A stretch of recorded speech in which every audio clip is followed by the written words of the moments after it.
You are listening to the Black and Blue Podcast, presented by TeamBoydTV.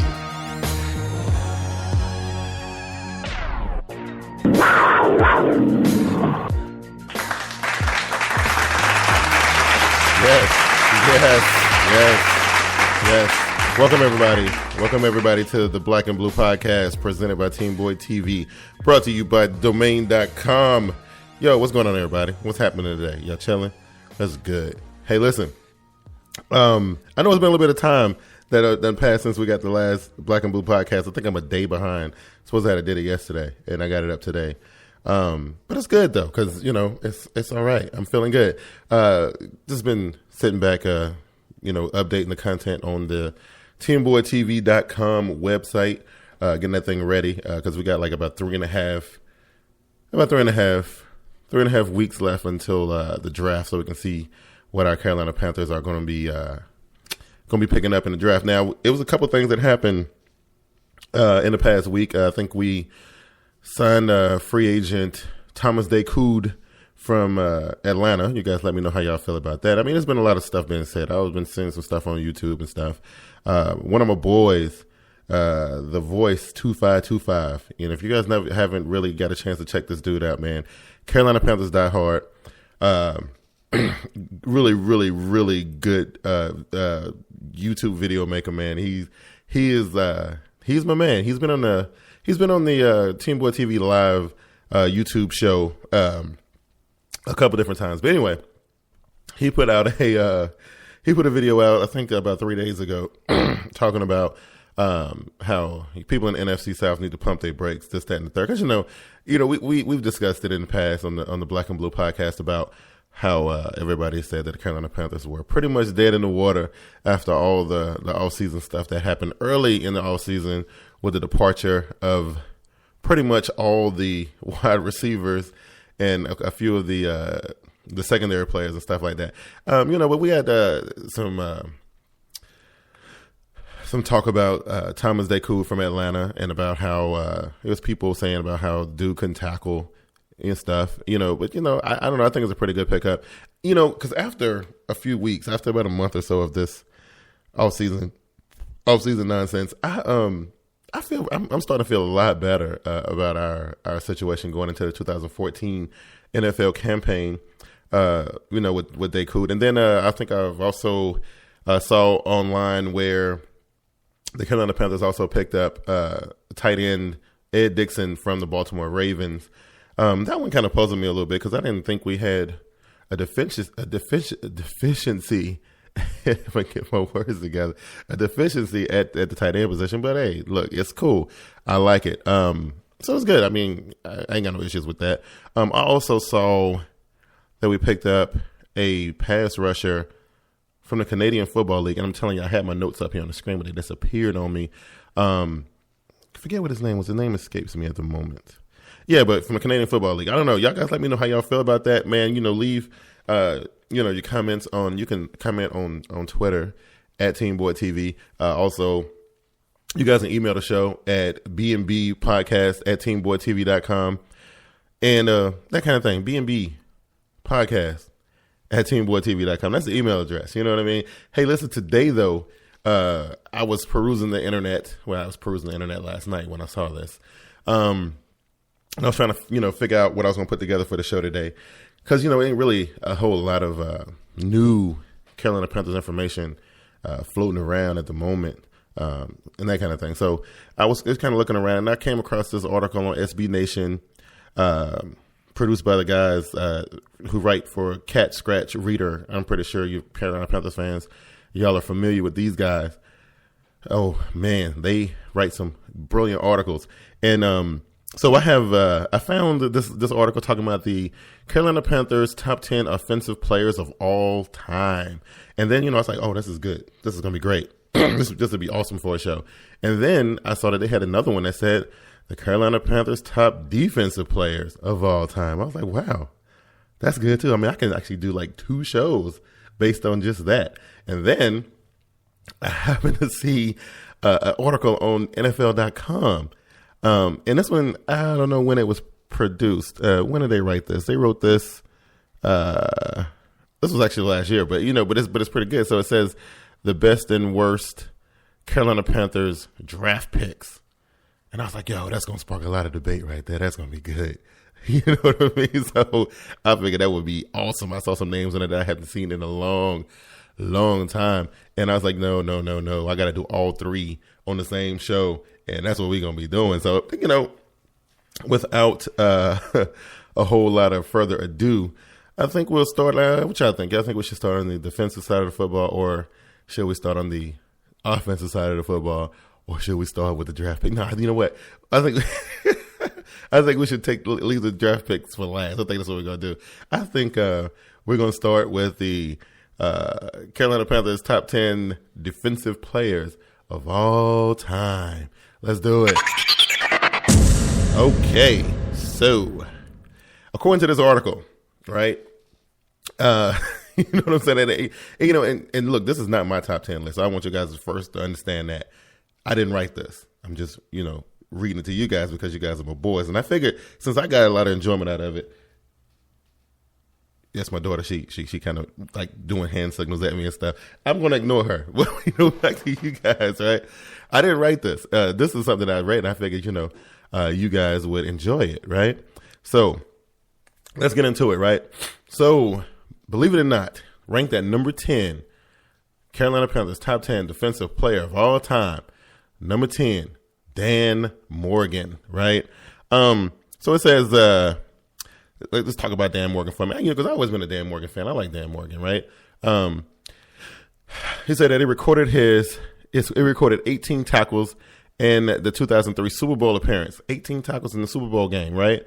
It says, of course, he was more to his team than just that one game. The following year, he became a Pro Bowler and an All-Pro for the first and only time.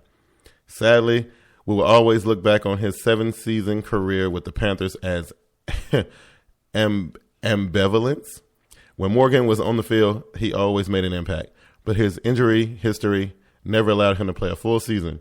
And when I think of number 55, I will always think about what might have been.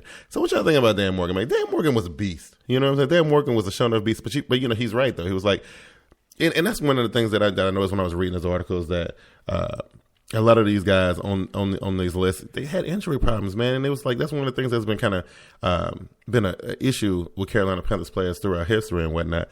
But Dan Morgan was always one of the dudes that that I liked. Unfortunately, the injuries, man, they kept him from really reaching his full potential, and that kind of thing. So we move on, right? Let's see. Number 9, Mike Rucker, right? So look, everybody know Mike Rucker from that fearsome foursome that we had during that Super Bowl run. So it says, Mike Rucker was one of the nicest guys to ever play for the Panthers, and he was always consistently giving his best. As a result, he put up some solid numbers in his 9-season career here in Carolina. Perhaps Rucker's greatest strength was his leadership on and off the field. He is another one of those guys that you have a hard time criticizing because of how much effort he also put in his charitable endeavors around the Charlotte community. And that, I agree with. And then, of course, if you guys ever watch like the Carolina Panthers preseason games, he's part of the Carolina Panthers network broadcast team. Real super smart guy. I always thought, like, when I watched Mike Rucker on TV, I always thought this guy was way, way, way, way too smart to be a football player. Not saying that football players are, not smart, but this guy was like one of those super intelligent type of dudes. He was, I don't know. But I always like Mike Rucker, man. Any one of those guys that was on that Super Bowl team, I kind of have a little soft spot in my heart for. Like, so we move on to number 8. Number 8 on the list, Mike Minter, right? So, like Ruck, Minter also spent his entire career with the Panthers. It didn't take long for Minter to make an impact. By the 6th game of his rookie season, he was starting and held on to that role until he retired 10 years later. At 5'10", he was undersized for a safety position, but he was tough as nails and overachieved as a result. For instance, in the Panthers' only Super Bowl appearance in 2003, he played the entire game despite breaking his foot in the third quarter and still managed to record 18 total tackles. When we look at some of the stats of his career with the Panthers, find it hard to believe that he was never honored as a Pro Bowler. Wow, never. Mike Minter never been to the Pro Bowl. I find that hard to believe too. Even though he never received that distinction while in the NFL, he did become an honorary member of the top 10 Panthers defenders of all time. That's pretty funny. I don't know. I find it hard. Mike Minter, played 10 or 11 seasons in Carolina. Wow, never made it to the Pro Bowl. That is amazing. And I'm thinking probably he would have made it to the Pro Bowl if they didn't make it to the Super Bowl that year. I'm gonna say that we'll leave a little silver lining on that one. You know what I mean? All right. So we go from Mike Minter at number 8 to number 7. Now this one, I don't know. You guys gonna go back in memory lane on me with me on this one. Number 7 is Kevin Green. Kevin Green, crazy dude, Kevin Green. Anyway, I got some stories about Kevin Green, but it says Kevin Green may have only played 3 seasons with the Panthers, but they sure were dynamic. Over that time period, he accumulated 41 and a half sacks and was one of the main contributors to the 1996 team that made it to the NFC Championship game. Green also was one of the players who undoubtedly captured the imagination of a burgeoning young fan base that is still growing strong today. I think back to that time, right? Carolina Panthers franchise, second season, going to the NFC Championship game. Folks here in Charlotte, man, we were so proud and so happy for our team at that particular time. I remember it like it was yesterday. I remember Kevin Green being on that because of course you guys know, if y'all follow the podcast, y'all also know that I'm a big wrestling fan too. But I remember Kevin Green being on WCW wrestling, man, and it was great. Kevin Green was a character. A little bit off his rocker. But nonetheless, the dude was good though. He brought a little bit of excitement to that defensive squad that we had way back when. And that whole second year team that we had that went to the NFC Championship, everybody was thinking oh my God, the Panthers are for real. I know the team just showed up, but they are here. And I don't know, I really enjoyed that. So that's why I say take it back to down memory lane for Kevin Green. So what they have here at number 6 is my boy, who I got a chance to meet a couple years ago. My boy Chris Jenkins was another one of those guys who was part of that fearsome foursome. Chris Jenkins, man, that dude was a trip. I got a story about him too. Love him or hate him, 4-time Pro Bowler Chris Jenkins was one of our best second-round picks of all time. Come to think of it, he was our best second-round pick, period. He was arguably the most dominant defensive tackle of his time.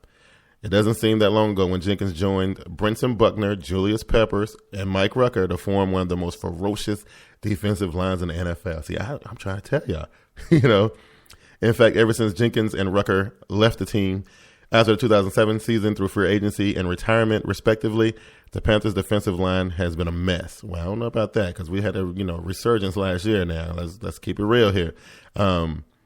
He might have made it higher on the list if he stayed healthy. And he was most certainly would have been the top 5 candidate, but he finished his career if he had finished his career with the Panthers. But of course, everybody know that he went to New York. I think he finished his career as a New York Jet, which I thought was disgusting. You know what I mean? But I remember way back in the day when I was working at this little electronics retail establishment back in the day. I remember meeting Chris Jenkins for the first time, and I'm gonna tell you, it's a really funny story. If you guys can remember back in the day.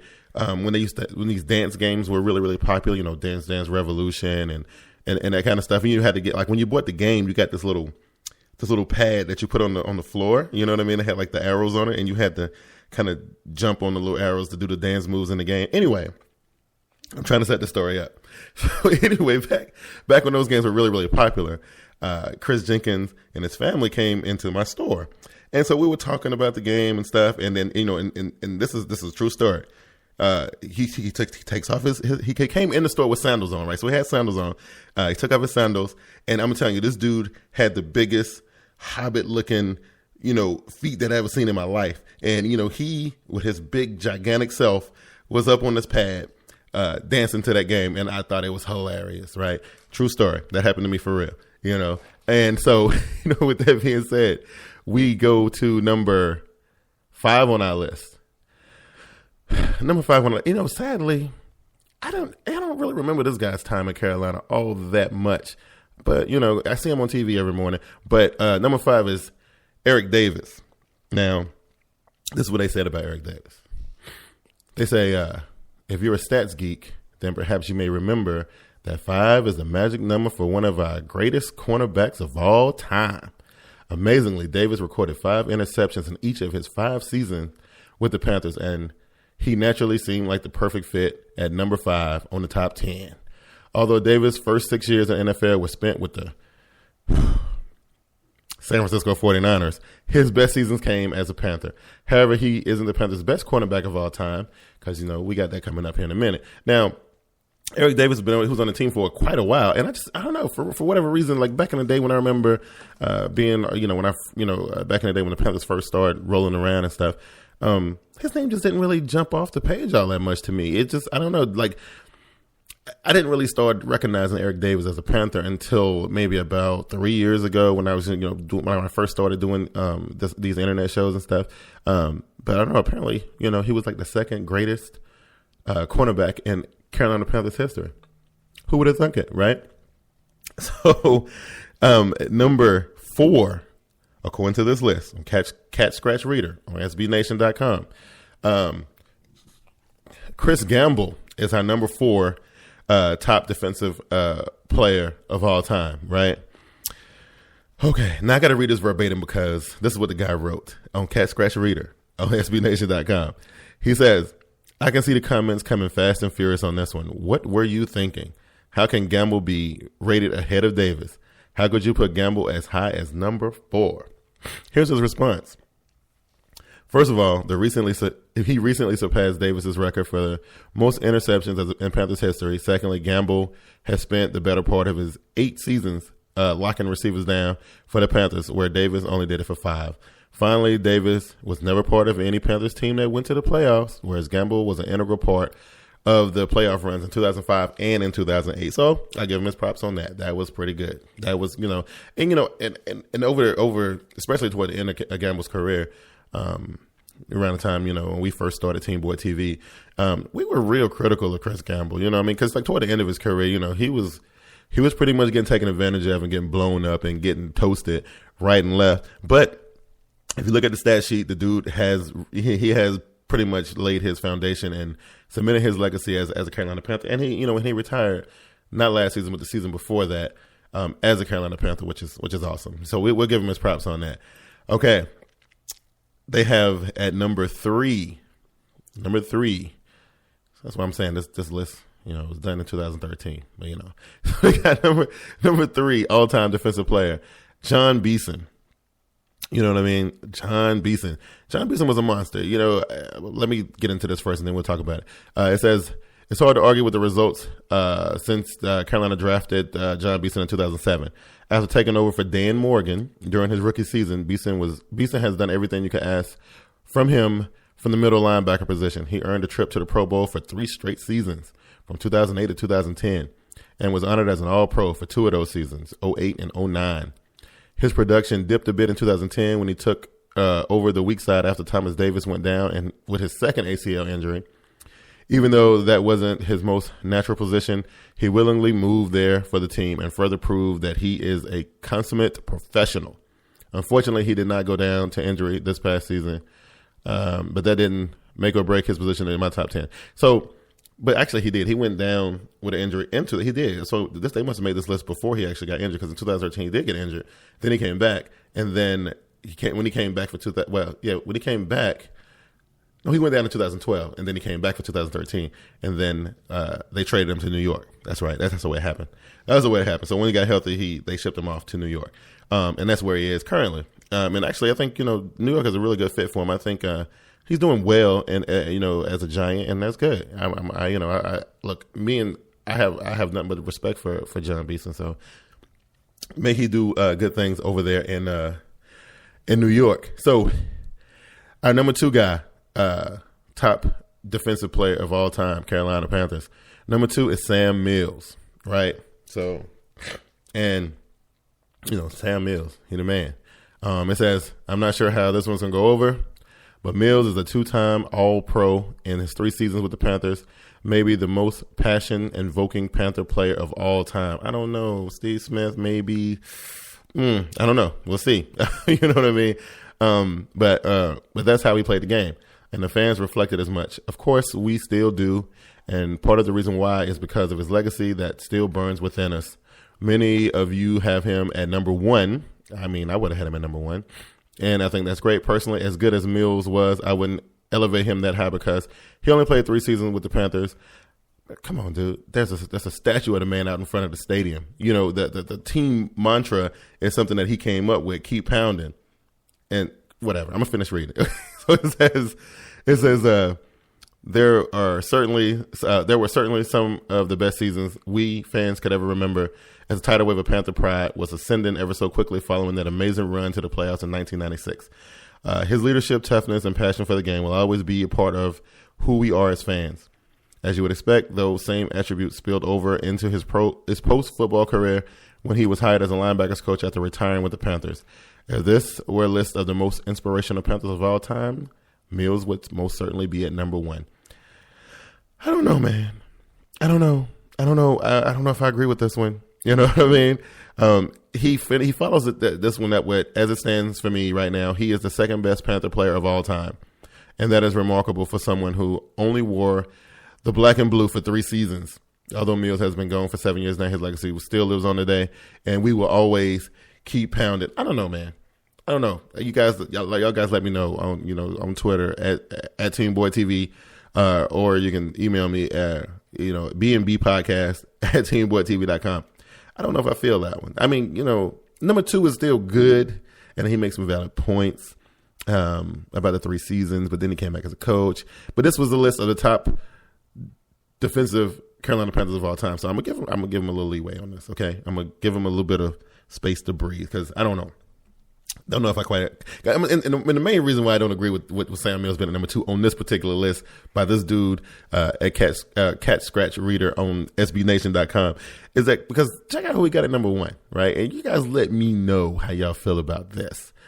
Number 1, top defensive Carolina Panther of all time, according to this guy, is Julius Peppers, number 90, dude whose jersey I'm wearing right now. Okay. Woo. He says, yeah, he's a longtime Panther fan, and he's also a longtime Tar Heel fan. Here we go. All right. So, here we go. It says,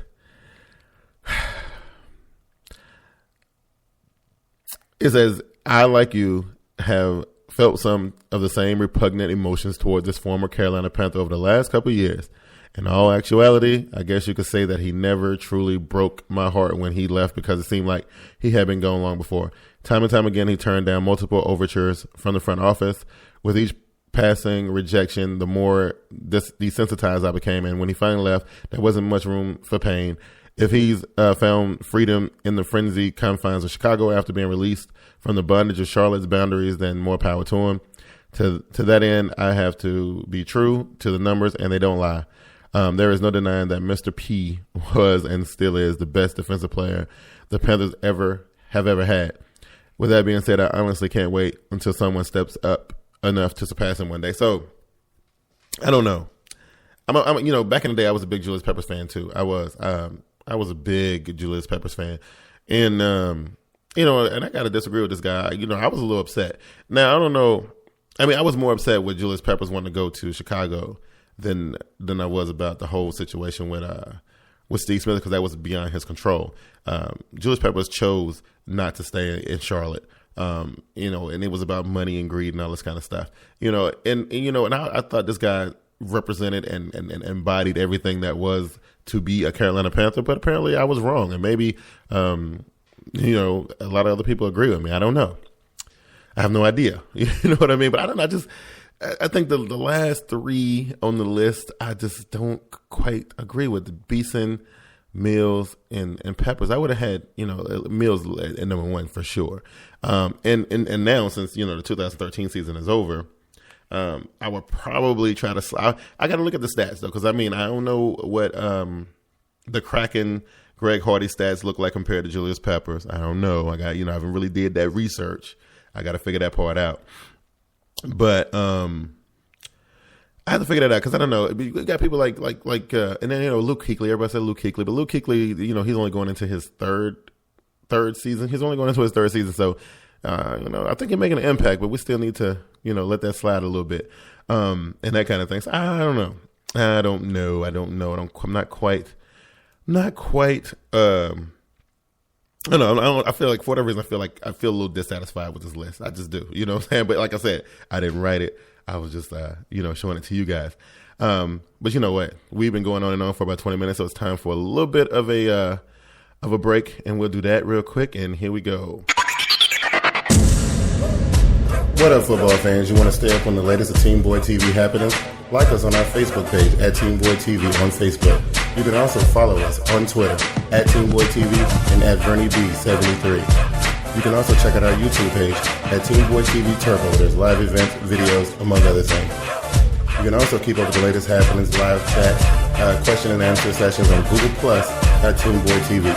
Thank you once again for watching TeamBoydTV.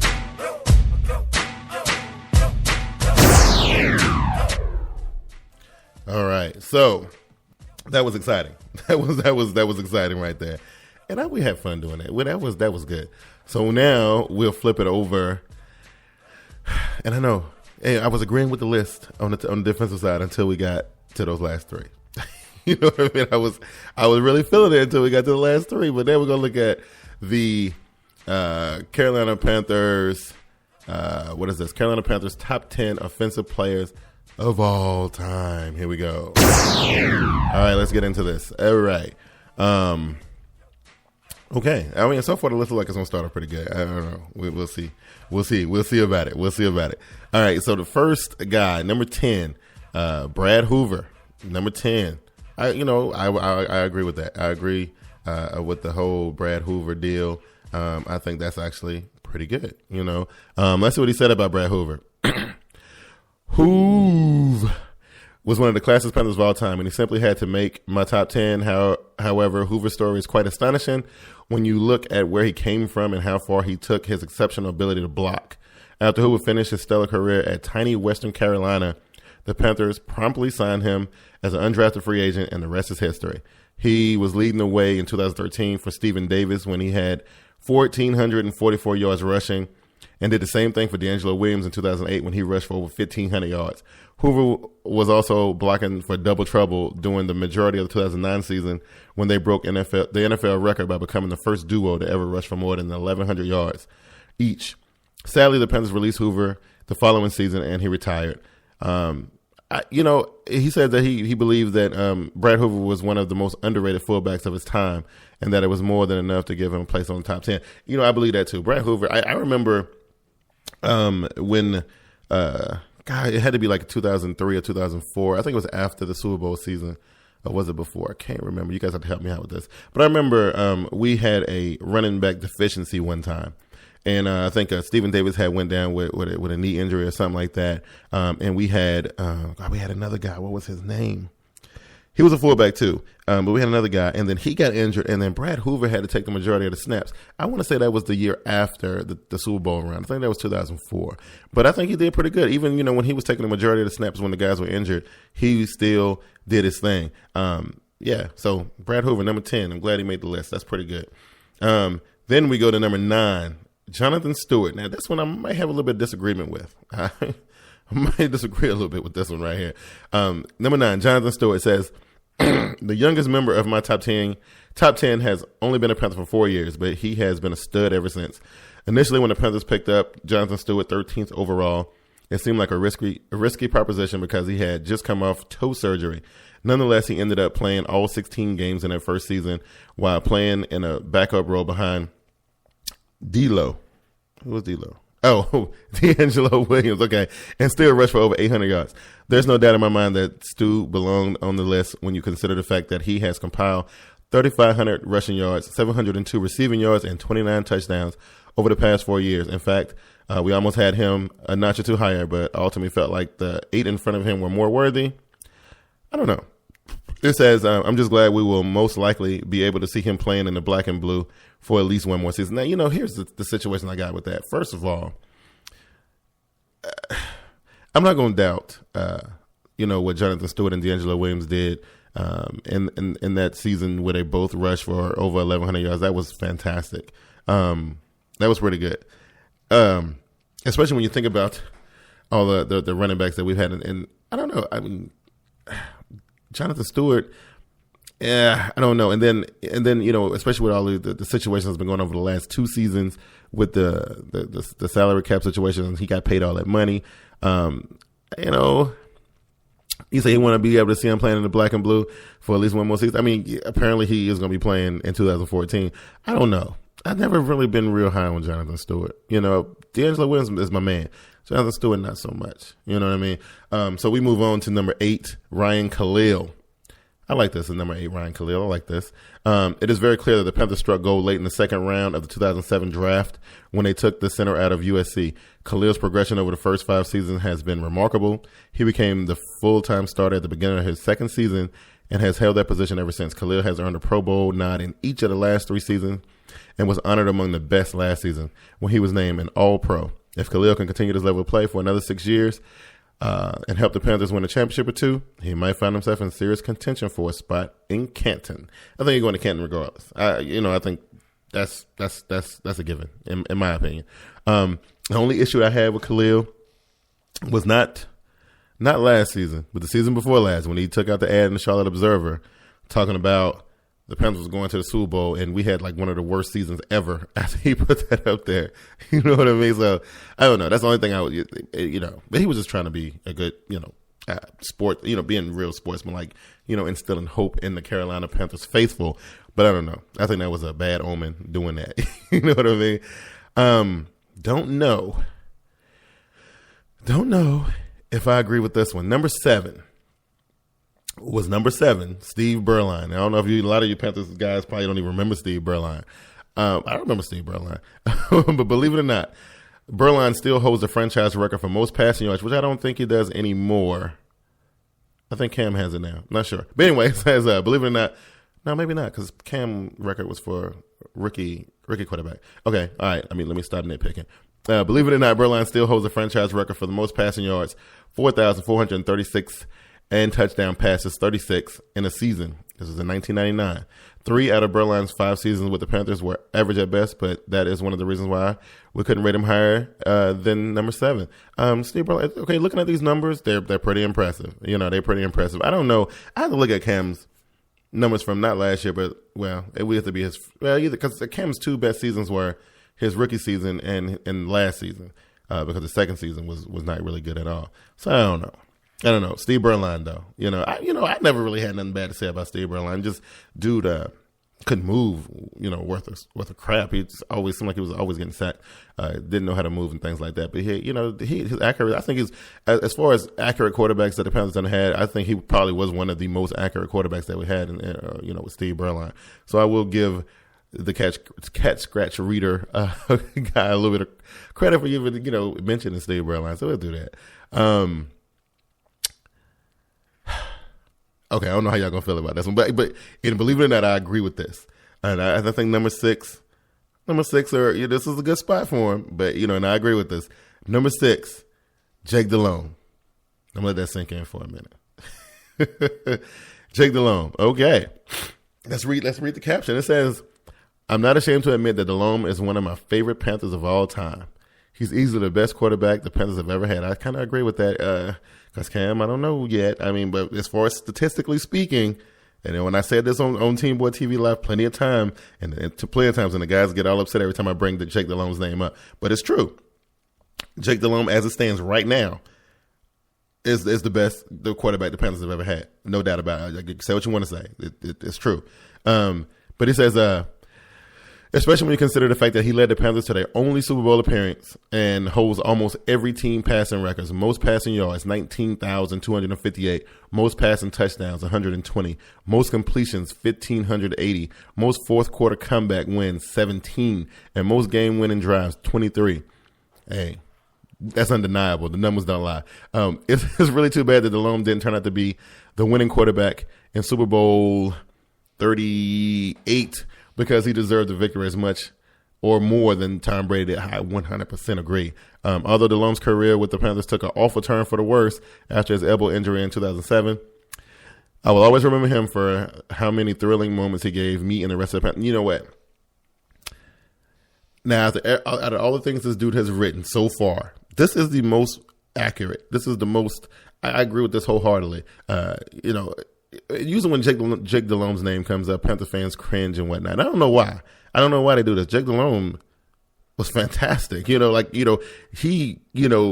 created the Cardiac Cats, all that cool stuff.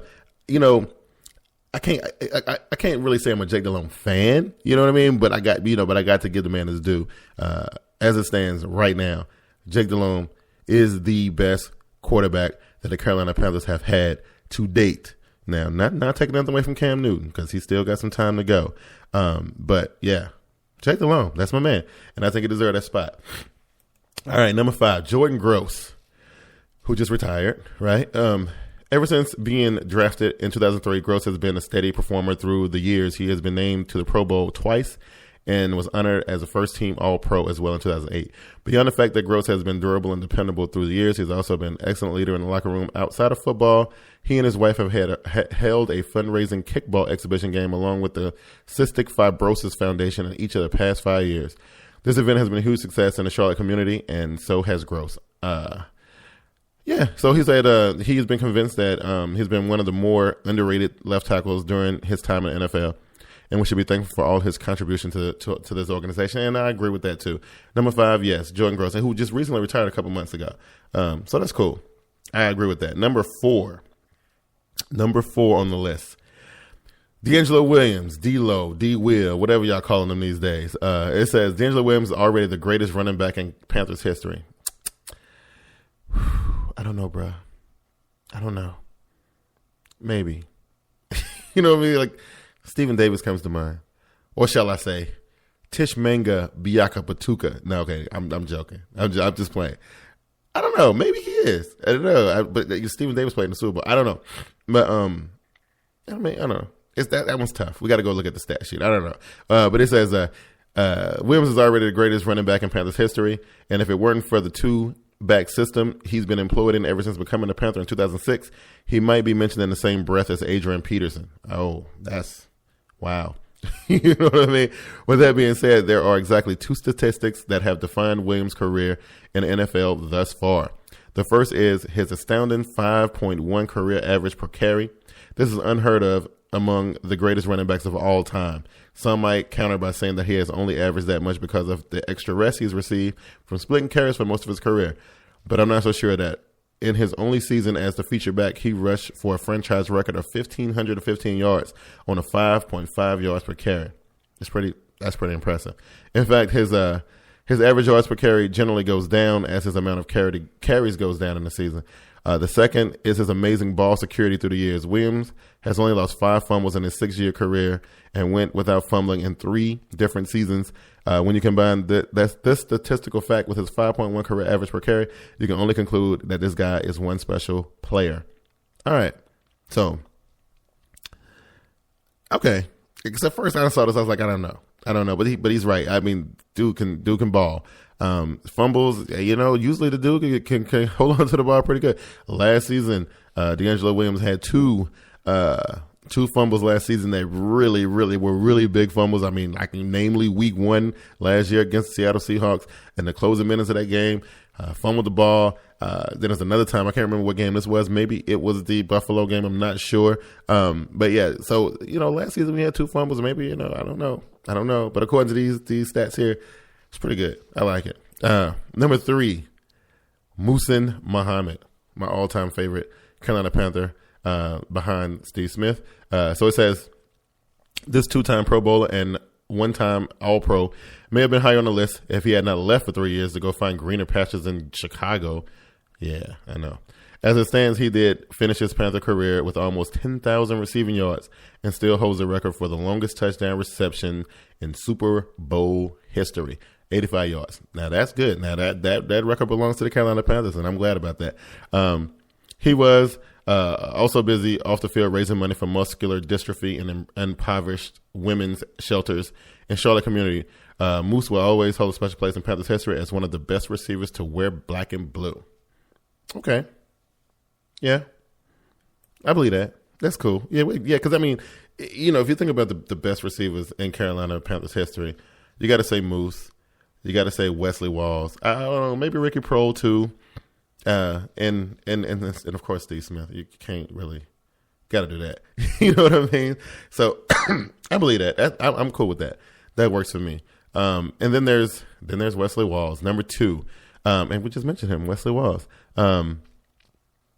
It says it's been a long time since the best tight end in Panthers history was catching passes from Steve Berline.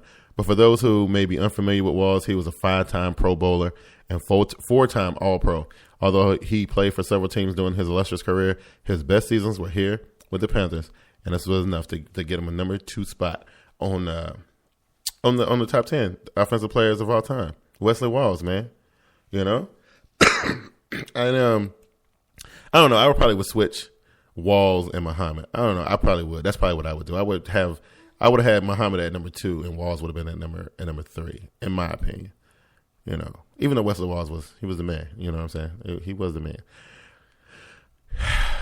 Okay, we made it to the number 1 all-time best Carolina Panther ever, who is not really a Carolina Panther anymore. But, you know, whew, here we go. Can y'all guess who it is? All right. So, yeah, you're right. It's Steve Smith, number 1. Top 10 offensive player for Carolina Panthers of all time. All right. How can it be anyone other than Smitty? As a career Panther, he has earned Pro Bowl status 5 times and has 3 times been an All-Pro. He joined Rare Company in 2005 when he accomplished the receiver triple crown by finishing the season with the most receiving yards, receptions, and touchdowns. Additionally, he is one of the only 3 players in the history of the NFL to ever run 2 punts back for touchdowns and catch a touchdown pass in the same game. Wow, Smitty. Outside of football, Smith has been involved with Athletes United for Youth, an organization that gives support to some of Charlotte's more underprivileged children. The Panthers will be hard-pressed to ever find someone as dynamic and passionate as Smith has been for this team and this community. I can talk about Steve Smith all day, but I will not. I won't talk about him, but I could easily talk about Steve Smith. But yes, he definitely deserves the number 1 position. Even though it was, you know, all the hubbub and commotion that went down this season, this past offseason about Steve Smith leaving the team and going and joining up with Baltimore again. Like I said earlier in the podcast, not you know, he didn't really have a lot to do with that. So it is what it is. But yes, I 100% agree that Steve Smith, all time,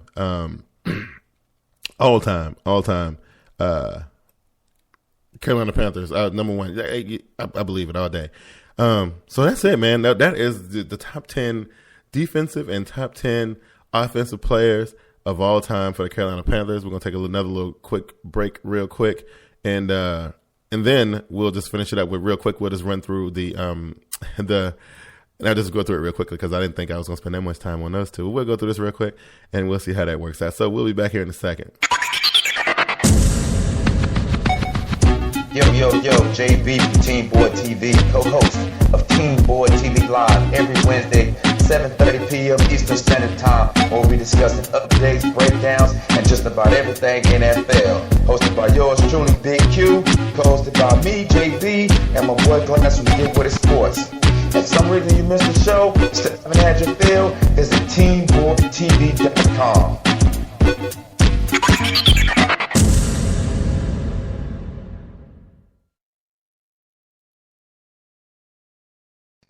Yo, JB from TeamBoydTV, co-host of TeamBoydTV. What up, guys? If you're looking to build your online presence to gain a larger audience, there's only so much that social media can do for you. Although social media is a powerful way to build a following, there's nothing like having your own hosted website. That's where Domain.com comes in. Domain.com offers the very best in web hosting services, and with plans starting at just under $4 a month, it's super affordable as well. And now, because you guys are faithful followers of TeamBoydTV's Black and Blue podcast, you can get yourself a sweet combo deal if you go to TeamBoydTV.com, click the Domain.com button. Once you click the button, you get redirected to the Domain.com promo page, where once you sign up and use the promo code DOMFREE, that's DOMFREE, you can get yourself a free domain name. That's a free website that you can use to build your audience. And Domain.com web hosting is packed with bonus features too. Check this out. All web hosting plans come with $100 Google AdWords bonus, a $50 Yahoo/Bing search marketing credit, $50 in Facebook advertising, a free YellowPages.com listing, and get this, a free toll-free phone number if you live in the U.S. And if you're like me and know nothing about website design, Domain.com even has the awesomely easy drag-and-drop site builder to get you up and running right away. So what are you waiting for? There is no excuse not to get your online presence rolling right now. Remember, go to TeamBoydTV.com, click the Domain.com button, and use the promo code DOMFREE, DOMFREE, to get your free domain to use on your website today.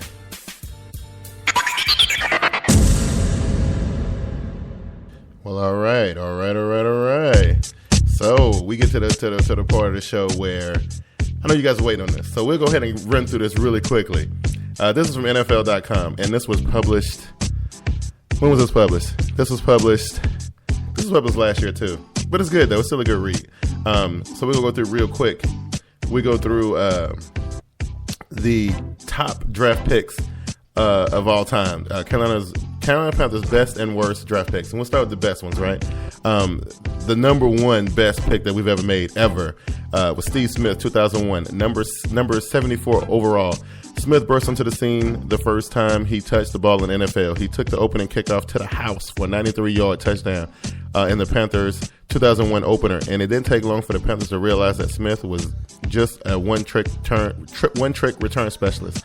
The wide receiver out of Utah quickly became one of the most dynamic playmakers in the game once he started playing full-time. Smith is a 2-time first-team All-Pro and a 4-time Pro Bowler selection. Even though he's only 5'9", new players are better at jump balls. Few players are better at jump balls. Just ask D'Angelo Hall. Not bad for a guy who once starred at Santa Monica College. That's pretty good. Steve Smith, best overall pick we've ever had, ever.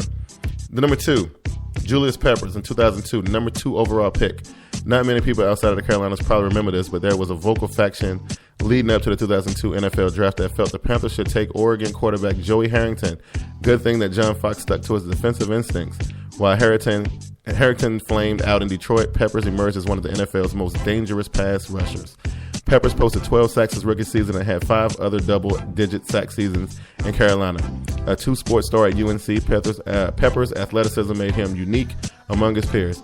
How he lost out on the NFL Defensive Player of the Year award in 2004, a season in which he scored 2 touchdowns in addition to his 11 sacks, remains one of sports' unsung travesties. I 100% agree with that. The number 3 best overall pick that we've ever had was Cam Newton in 2011, number 1 overall pick. It's not too early to include Newton on this list. The man known as Ace Boogie, Swag Monster Killer, Cam, redefined professional football in the Carolinas in one afternoon in Glendale, Arizona, nearly 2 years ago. Newton silenced his doubters with a record-setting debut and went on to post the greatest season by a rookie quarterback ever. 4,051 passing yards, 35 total touchdowns, and a record 14 rushing touchdowns by a quarterback.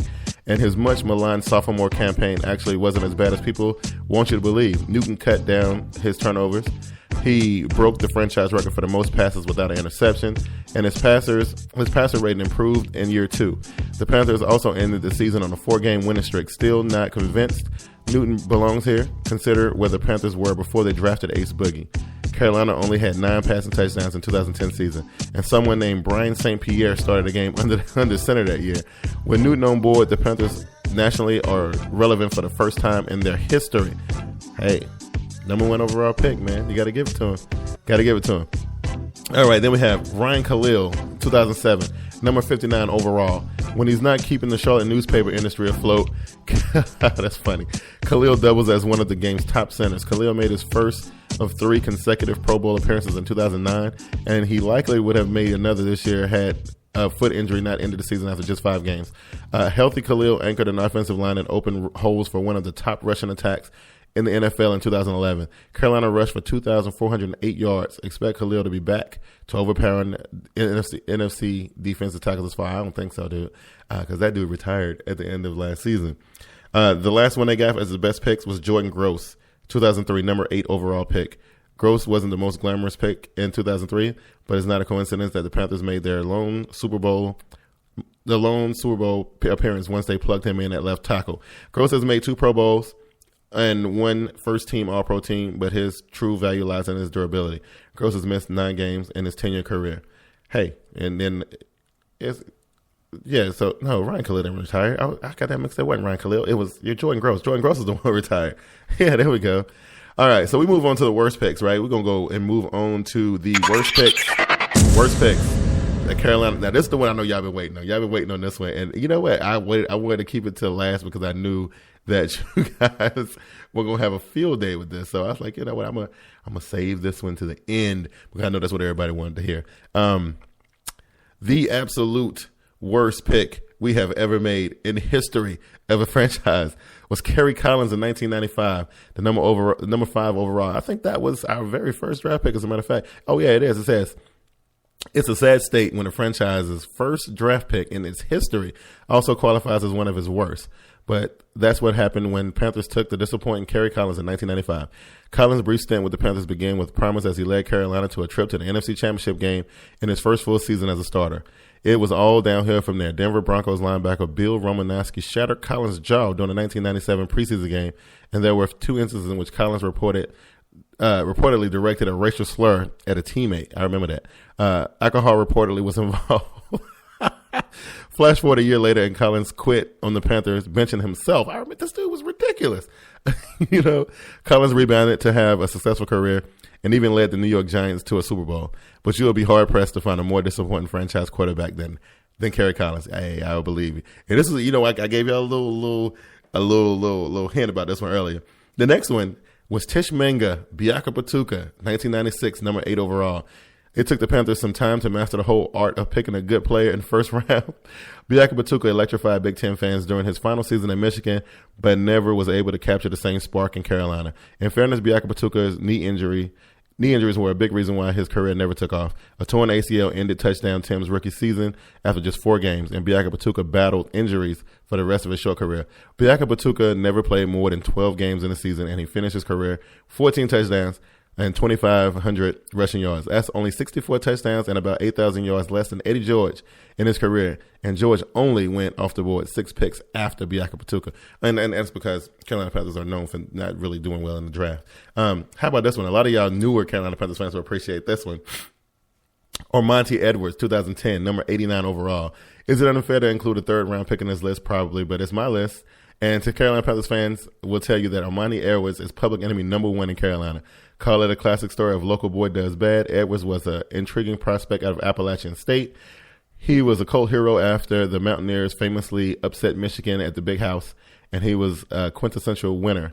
App State won back-to-back FCS championships with Edwards under center, but Edwards hasn't adjusted to life as an NFL wide receiver or return man. Edwards hasn't sniffed the end zone in on a single return, and his long career highlight is an 82-yard catch. While it's not a shock to see a 3rd round pick struggle, the Panthers traded away a future 2nd rounder to trade up to select Edwards. The pick ended up being the number 33 overall pick in the 2011 draft. Everett Brown is not impressed by that draft. I remember Monty Edwards a couple years ago in the season opener game where, he dropped 2 kicks, just dropped them. Monty Edwards. All right. Peace. We don't need to even talk about him no more, right? What about this guy? Jason Peter, 1998, number 14 overall pick. The Panthers' early struggles as first round continued with Peter in 1998. Really, they also tragically misfired in 97 when they selected wide receiver Ray Caruth. Ray Caruth. Peter was out of the NFL after just 4 seasons and 7.5 sacks on his career. The defensive lineman was out of Nebraska, was an utterly forgettable player. Try to think of one moment he had in the NFL. You can't, because he didn't have one. Moving on. And the last one I'm going to leave you guys with is Dwayne Jarrett, 2007, number 45 overall. What is it with USC receivers and quarterbacks being bad NFL players? Jarrett might be the poster boy for Trojan bust. He left Southern California as the school's all-time leader in career receptions, 216, and the Pac-10 leader in career touchdowns, 41. If only the likes of Oregon State and Washington played in the NFL, then maybe Jarrett would have lived up to his hype. Jarrett never became the number 2 receiver. The Panthers hoped he would be to pair it with Steve Smith, starting just 3 games in 4 seasons and never latching on with another team. Here's a fun fact. Jarrett has more DUI arrests than career touchdowns. How you guys like that? How you like that? That is pretty good. So listen, man, give it up for give it up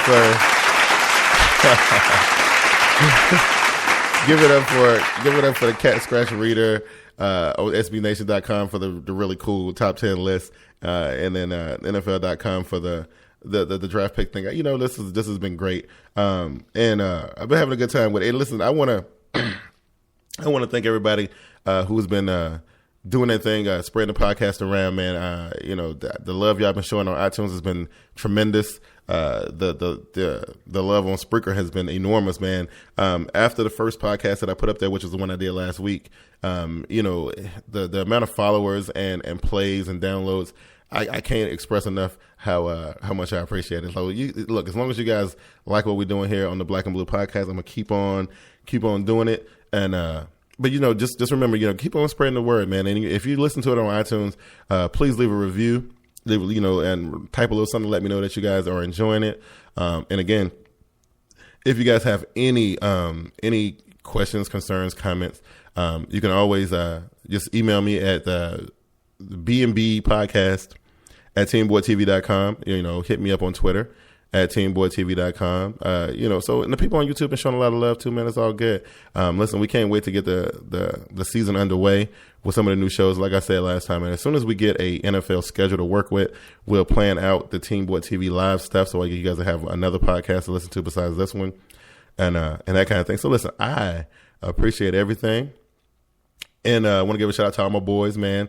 My brother JB, who was holding it down. I'm gonna have him on the show here momentarily. So before we get started with Team Boyd TV live stuff, expect you know, my brother JB to be on the Black and Blue podcast. I'm gonna try to reach out to my boys over at Cat Chronicles to see if I can reach out to them to get them on the podcast as well.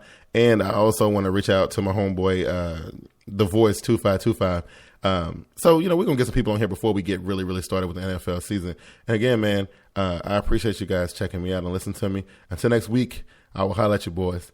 Y'all take it easy. Peace.